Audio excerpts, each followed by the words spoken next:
Welcome. Today we are going to learn how to convert rectangular coordinates into polar coordinates.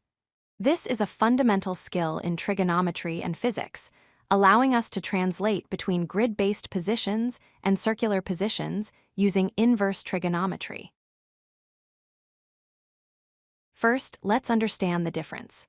On the left, we have the rectangular system you are used to, describing a location using horizontal and vertical distances, x and y. On the right, we have the polar system.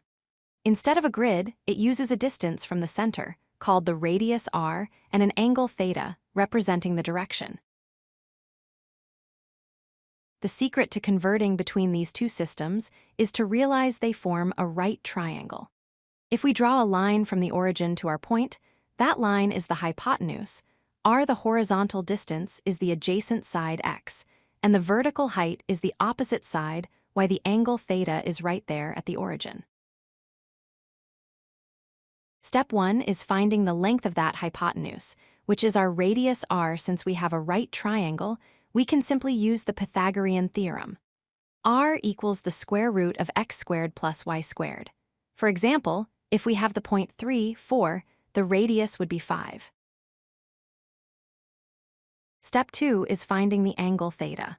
We know the opposite side y and the adjacent side x from our trig functions, so CAHTOA, we know that the tangent of theta equals the opposite over the adjacent.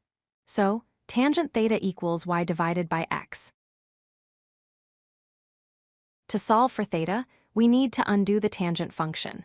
We do this using the inverse tangent, often written as tan with a -1 exponent or arctan. So, theta equals the inverse tangent of y divided by x. You can find this function on your calculator.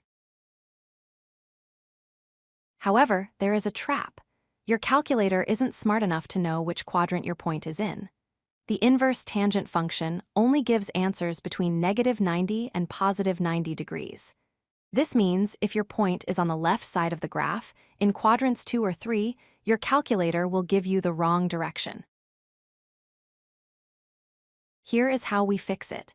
Check your x value. If x is positive, you are on the right side and the calculator is correct.